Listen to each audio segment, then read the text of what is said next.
Imaginez un instant que vous vous trouviez face à face avec une âme du purgatoire. Ses yeux, empreints d'une souffrance indicible, vous fixent avec intensité. Sa voix, à peine audible, murmure des vérités qui traversent votre cœur comme une lame. C'est exactement ce qu'a vécu sainte Faustine Kowalska, cette humble religieuse polonaise que Dieu a choisie pour être la messagère de sa divine miséricorde. Mais ce que ces âmes lui ont révélé sur l'enfer, mon Dieu, je tremble encore en pensant à ces paroles. Des vérités si bouleversantes que beaucoup préfèrent les ignorer. Des vérités qui pourraient sauver votre âme, aujourd'hui même. Je vous invite à un voyage spirituel extraordinaire, un voyage aux confins de notre foi, là où les voiles qui séparent notre monde terrestre des réalités éternelles s'amincissent jusqu'à devenir transparents. Je vous promets que ce que vous allez découvrir aujourd'hui changera profondément votre perception de l'au-delà, votre rapport au péché, et surtout, votre manière de vivre chaque instant qui vous est accordé sur cette terre. Ce n'est pas un hasard si vous êtes là, en train de m'écouter. Ce n'est pas un hasard si, parmi des milliers de vidéos, c'est celle-ci que vous avez choisie. Peut-être sentez-vous au fond de votre cœur cette inquiétude sourde, cette interrogation constante. Que se passe-t-il vraiment après la mort ? Comment puis-je être certain de ne pas me retrouver dans cet abîme de souffrance éternelle dont parle notre Sainte Église ? Ou peut-être priez-vous régulièrement pour vos proches défunts, vous demandant s'ils sont en paix ou s'ils souffrent encore dans les flammes purificatrices du purgatoire. Sainte Faustine a reçu des révélations qui répondent à ces questions. Des révélations si puissantes qu'elles ont le pouvoir de transformer des vies entières. Je sais que certains d'entre vous doutent. Je sais que d'autres se disent « encore des histoires effrayantes pour nous faire peur ». Mais je vous invite à ouvrir votre cœur, à écouter avec foi, car ce que je vais vous partager n'est pas destiné à vous effrayer, mais à vous sauver. Qui était vraiment sainte Faustine ? Née Helena Kowalska en 1905, dans une famille polonaise modeste et pieuse, rien ne prédestinait cette jeune fille à devenir l'une des mystiques les plus importantes du XXe siècle. Dès l'âge de 7 ans, elle ressentit l'appel de Dieu à la vie consacrée. Mais ce n'est qu'à 20 ans qu'elle put enfin entrer au couvent de la congrégation des Sœurs de Notre-Dame de la Miséricorde, à Varsovie. C'est là, dans le silence d'une cellule conventuelle, que le Christ commença à lui apparaître, la chargeant d'une mission unique, rappeler au monde entier l'infinie miséricorde de Dieu. Son journal, le petit journal, constitue un document spirituel d'une valeur inestimable. Sur les ordres de son confesseur, sainte Faustine y consigna méticuleusement toutes ses expériences mystiques. C'est dans ces pages que nous découvrons ces terrifiantes révélations sur l'enfer, le purgatoire et le ciel. Des révélations qui, loin d'être de simples visions subjectives, s'inscrivent parfaitement dans la tradition et l'enseignement de l'Église. Un jour, guidée par un ange, sainte Faustine fut conduite aux abîmes de l'enfer.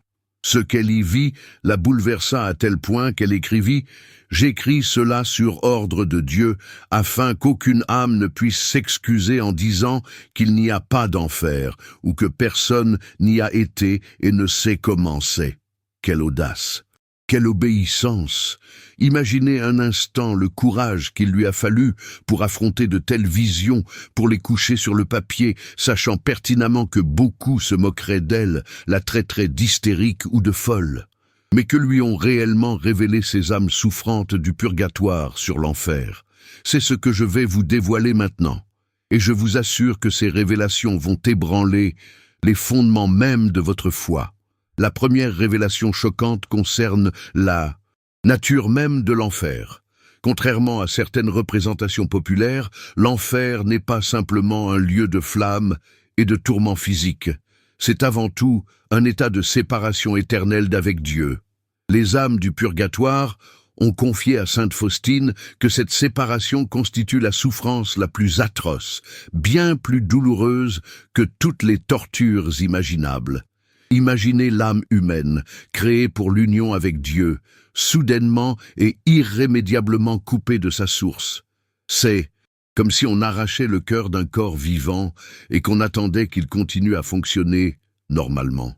Je suis morte depuis 30 ans, confia une âme à sainte Faustine, et je me sens comme si je n'avais quitté la terre qu'hier.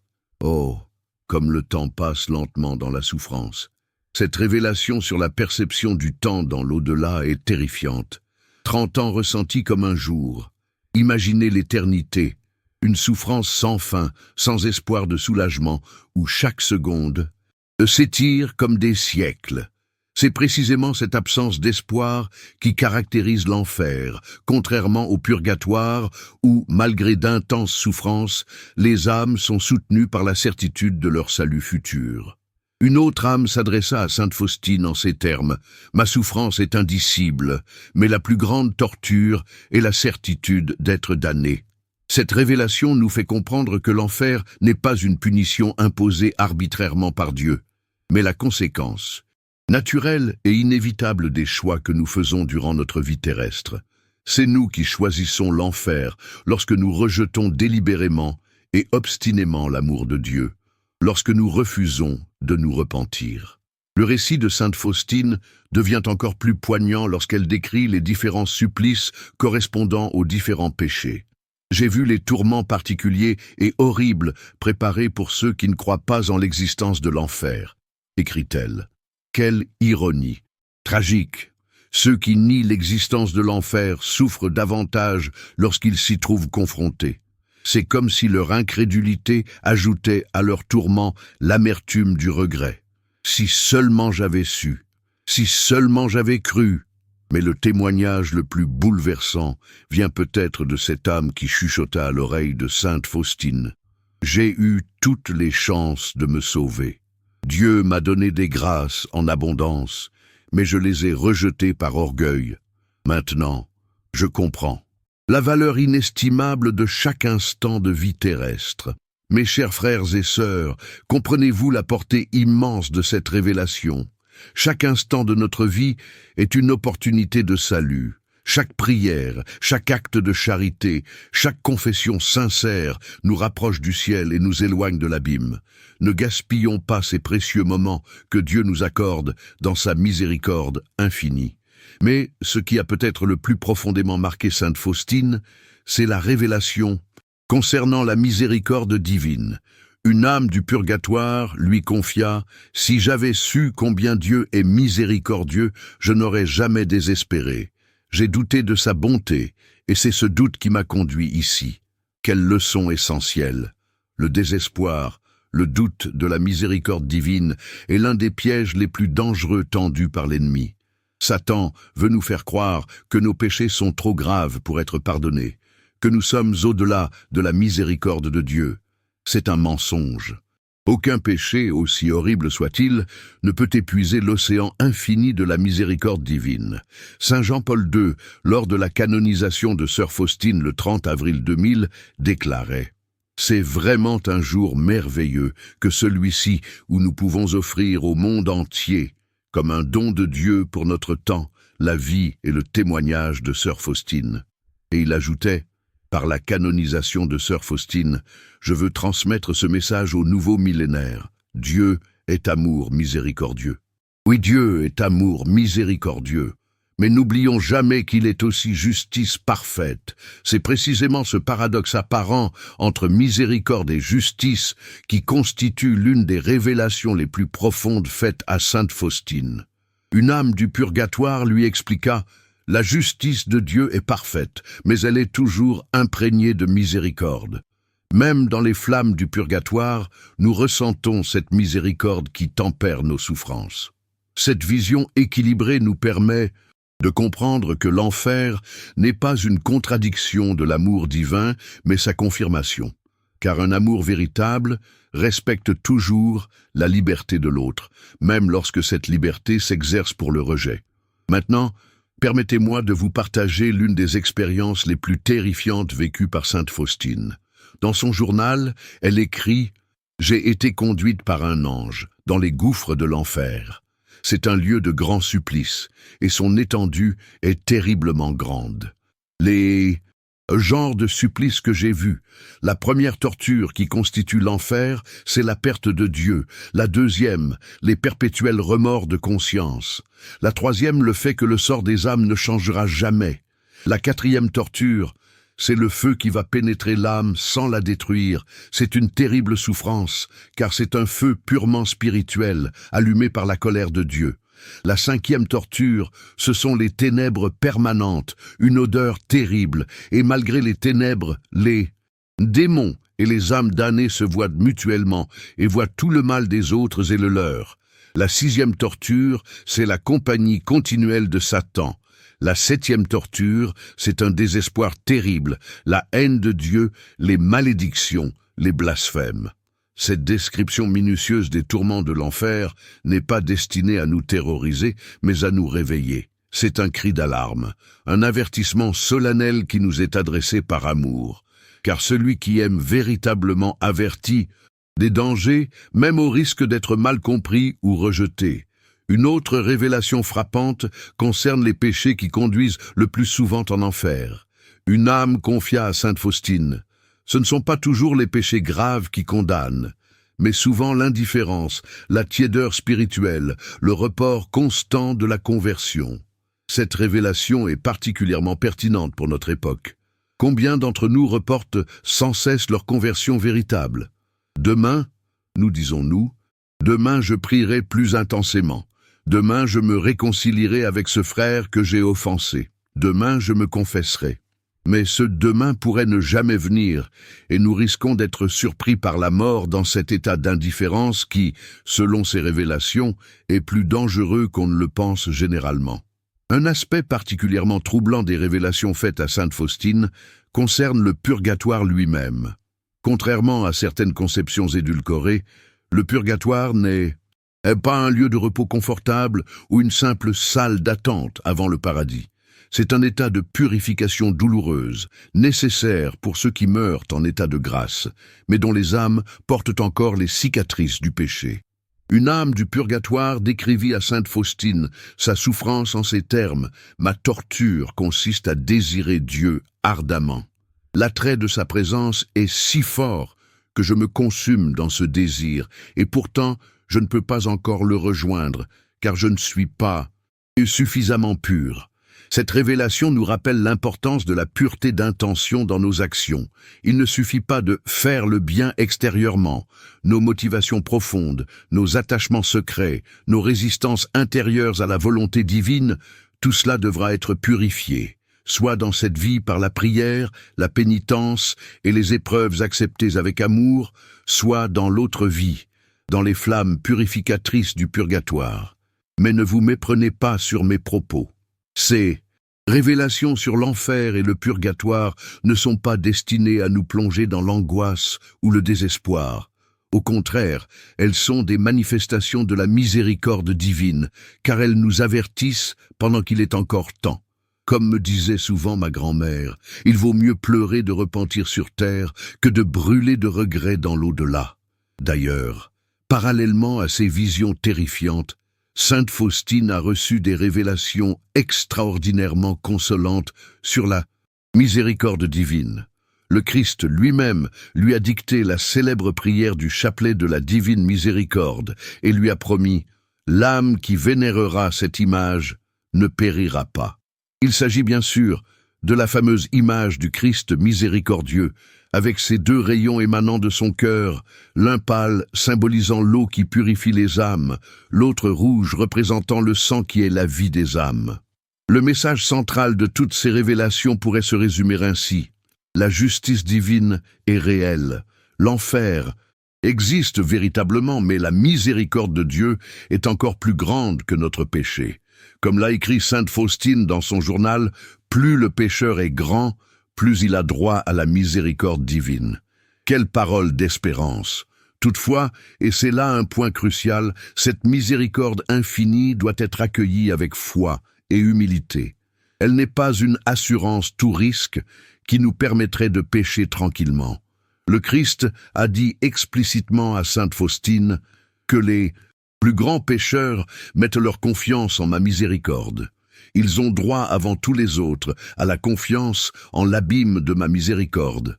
Ma fille, écris sur mon infinie miséricorde pour les âmes misérables. Les âmes qui ont recours à ma miséricorde font ma joie. À de telles âmes, j'accorde des grâces dépassant leurs désirs. Ces paroles du Christ nous invitent à une confiance totale, mais une confiance qui s'accompagne d'une véritable conversion. Car la miséricorde n'est pas l'indulgence, molle qui ferme les yeux sur le péché. C'est une force transformante qui nous guérit et nous élève. Un autre aspect surprenant des révélations faites à sainte Faustine concerne l'intercession des âmes du purgatoire pour nous, les vivants. Contrairement à ce que l'on pourrait penser, ces âmes souffrantes ne sont pas totalement impuissantes. Elles peuvent prier pour nous, et leurs prières ont une efficacité particulière. Une âme confia à la sainte: « Je ne peux plus rien faire pour moi-même, mais je peux beaucoup pour ceux qui sont encore sur terre. Dieu m'accorde la grâce d'intercéder pour eux, surtout pour ceux qui me sont chers et qui prient pour moi. » Cette révélation nous rappelle la belle doctrine de la communion des saints. Nous formons tous un seul corps mystique du Christ, et les souffrances des uns peuvent bénéficier aux autres. C'est pourquoi l'Église nous encourage à prier pour les âmes du purgatoire, mais aussi à demander leur intercession. Les âmes du purgatoire ont également révélé à sainte Faustine l'importance capitale de l'Eucharistie. « Si vous saviez, lui dit l'une d'elles, la valeur d'une seule communion bien préparée et reçue avec foi, si vous pouviez voir les flots de grâce qu'elle déverse dans une âme, un seul instant devant le Saint-Sacrement vaut plus que des heures entières de prières distraites. » Cette révélation devrait nous inciter à redoubler de ferveur et d'attention lorsque nous participons à la Sainte Messe ou lorsque nous nous trouvons en adoration devant le Saint-Sacrement. Sainte Faustine a également reçu des révélations sur l'importance de la dévotion à la Vierge Marie comme protection contre l'enfer. Une âme lui confia: « Ma dévotion sincère à la Mère de Dieu m'a sauvé de la damnation éternelle. Malgré mes nombreux péchés, je n'ai jamais cessé de réciter mon chapelet quotidien, et c'est cette fidélité qui m'a valu une grâce de conversion à l'heure de ma mort. » Cette confidence confirme ce que de nombreux saints nous ont enseigné. La dévotion mariale constitue un signe de prédestination, une sorte d'assurance spirituelle contre la damnation éternelle. Mais peut-être que la révélation la plus étonnante faite à sainte Faustine concerne le moment précis du jugement particulier. Une âme lui décrivit cette expérience en ces termes: « Lorsque je me suis trouvé face au Christ juge, ce ne fut pas lui qui me jugea, mais moi-même. Confronté à son amour parfait, j'ai vu avec une clarté aveuglante tous mes péchés, toutes mes infidélités. C'est moi qui ai prononcé ma propre sentence. » Cette description est à la fois terrifiante et consolante. Terrifiante, car elle nous rappelle que rien ne restera caché, que toutes nos actions, nos pensées, nos omissions seront révélées dans la lumière de la vérité divine. Consolante, car elle nous montre que Dieu ne se comporte pas comme un juge vengeur, mais comme un miroir parfait qui nous révèle à nous-mêmes. Un autre aspect crucial des révélations concerne l'importance des bonnes œuvres. Une âme du purgatoire expliqua à sainte Faustine: « Ce qui m'a le plus aidé, ce sont les actes de charité que j'ai accomplis durant ma vie terrestre. Chaque geste de bonté désintéressée allège maintenant mon fardeau. Si j'avais su cela plus tôt, j'aurais accumulé davantage de trésors dans le ciel, comme dit l'Évangile. » Cette confidence nous rappelle l'enseignement de saint Jacques. La foi sans les œuvres est morte. Une foi authentique se traduit nécessairement par des actes concrets d'amour envers Dieu et envers le prochain. Les révélations de sainte Faustine nous permettent également de comprendre l'importance de la souffrance acceptée avec amour. Une âme lui confia: « Les épreuves que j'ai supportées patiemment sur terre, en les unissant aux souffrances du Christ, ont considérablement réduit mon temps de purgatoire. Si j'avais murmuré et me suis rebellé, ces mêmes épreuves n'auraient eu aucune valeur rédemptrice. » Cette révélation donne un sens nouveau à nos souffrances quotidiennes. Loin d'être de simples accidents malheureux ou des punitions divines, elles sont des opportunités de purification, des moyens de participer à l'œuvre rédemptrice du Christ. Mais l'une des révélations les plus frappantes concerne le pouvoir extraordinaire de la prière pour les âmes du purgatoire. Le Christ dit un jour à sainte Faustine, « Entre tes mains, je place 2 perles précieuses pour ton cœur. Ce sont les âmes des prêtres et les âmes des religieux. Tu prieras particulièrement pour eux, leur force sera dans votre anéantissement. Tu joindras aux prières, aux jeûnes, aux mortifications, aux travaux et à toutes les souffrances, la prière et la mortification pour eux. » Cette mission confiée à sainte Faustine s'étend à tous les fidèles. Nous avons le devoir et le privilège de prier pour les âmes consacrées, vivantes ou défuntes. Car ces âmes, qui ont une vocation particulière dans l'Église, sont aussi particulièrement ciblées par l'ennemi. Alors, que devons-nous faire concrètement à la lumière de ces révélations bouleversantes? Premièrement, nous devons raviver notre foi en la réalité de l'enfer. Non pas pour vivre dans la peur, mais pour prendre au sérieux l'avertissement du Christ. À quoi servirait-il à un homme de gagner le monde entier s'il vient à perdre son âme? L'enfer n'est pas un mythe médiéval ou une invention des prédicateurs pour terroriser les fidèles. C'est une réalité dont l'existence est attestée par le Christ lui-même, par l'enseignement constant de l'Église et par les témoignages de nombreux saints et mystiques, dont sainte Faustine. Deuxièmement, nous devons cultiver une dévotion sincère à la divine miséricorde. Le chapelet de la divine miséricorde, révélé par le Christ à sainte Faustine, est une arme spirituelle d'une puissance inouïe. Le Sauveur a promis, « Quand on récite ce chapelet auprès d'un agonisant, je me tiens entre le Père et l'âme agonisante, non pas en tant que juge, juste, mais comme Sauveur miséricordieux. » Quelle promesse extraordinaire, quel don immense offert à notre génération. Troisièmement, nous devons prier régulièrement pour les âmes du purgatoire. Ces âmes souffrent intensément, mais elles ne peuvent plus rien faire pour elles-mêmes. Elles dépendent entièrement de nos prières, de nos sacrifices, des indulgences que nous pouvons gagner pour elles, des messes que nous faisons célébrer à leur intention. Ne les oublions pas. D'autant plus qu'une fois au ciel, elles deviendront nos intercesseurs les plus reconnaissants et les plus efficaces. Quatrièmement, nous devons redécouvrir la valeur du sacrement de réconciliation. Le Christ a dit à sainte Faustine, « Dans le sacrement de la confession, l'âme d'un pécheur est lavée dans mon sang et ma miséricorde atteint son apogée. Si une âme était comme un cadavre en décomposition et qu'humainement il n'y avait plus de possibilité de retour à la vie et que tout était perdu, il n'en est pas ainsi. Pour Dieu, le miracle de la divine miséricorde ressuscite cette âme intégralement. N'attendons pas, confessons-nous régulièrement, avec sincérité et contrition. Ce sacrement est une fontaine de miséricorde, un bain de purification qui nous prépare progressivement à la vision béatifique. Cinquièmement, efforçons-nous de vivre chaque jour comme s'il était le dernier, non pas dans l'angoisse, mais dans la vigilance évangélique. Sainte Faustine écrit dans son journal « J'ai compris que nous devons vivre comme si cette journée était la dernière de notre vie.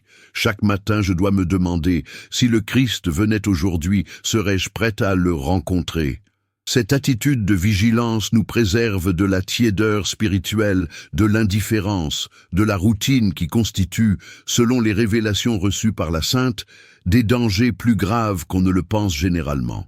Enfin, méditons souvent sur les fins dernières, la mort, le jugement, le ciel, le purgatoire, l'enfer.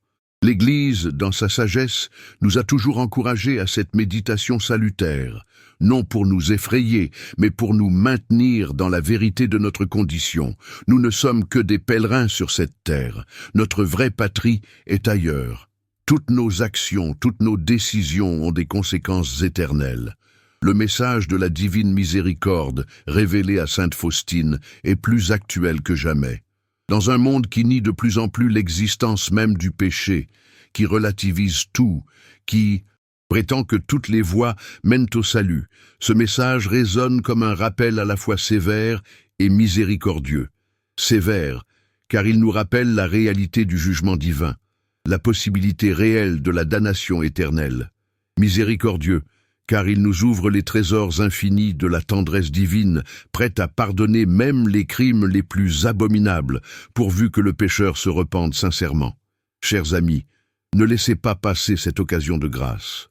Ces révélations sur l'enfer et le purgatoire ne vous ont pas été partagées par hasard. Elles sont un appel, une invitation pressante à la conversion. Comme l'a écrit sainte Faustine, « Aujourd'hui, j'envoie vers vous tout le flot de ma miséricorde pour les âmes. N'endurcissez pas vos cœurs envers ceux qui vous supplient. Avant le jour de la justice, je vous envoie le jour de la miséricorde. Je vous supplie, au nom de notre Sauveur Jésus-Christ, qui a versé son sang précieux pour chacun d'entre vous, ne laissez pas cette grâce vous échapper. Recevez ce message comme s'il vous était personnellement adressé, car il l'est. C'est peut-être la dernière chance que Dieu vous donne avant le jour redoutable de sa justice. Prions ensemble. Ô sang et eau qui avez jailli du cœur de Jésus comme source de miséricorde pour nous, j'ai confiance en vous. Répétons cette invocation. Laissons-la pénétrer jusqu'au plus profond de notre être. Qu'elle devienne notre respiration spirituelle, notre refuge dans les moments d'épreuve, notre espérance face à la mort. Et n'oubliez jamais ces paroles que le Christ a adressées à sainte Faustine et, à travers elle, à chacun d'entre nous. Plus le pécheur est misérable, plus il a droit à ma miséricorde. Quelle consolation pour nous tous qui luttons quotidiennement contre nos faiblesses et nos tentations. Je vous remercie infiniment d'avoir pris le temps d'écouter ce message. Puisse-t-il porter du fruit dans votre vie et vous conduire jusqu'aux portes du paradis. Que Dieu vous bénisse abondamment et que la Vierge Marie vous garde sous son manteau maternel. Ne perdez pas notre prochain vidéo qui est en train d'apparaître sur votre écran maintenant. Cliquez sur la carte et découvrez des vérités encore plus profondes sur notre foi catholique. Que la divine miséricorde vous accompagne tous les jours de votre vie. Au revoir et que Dieu vous garde.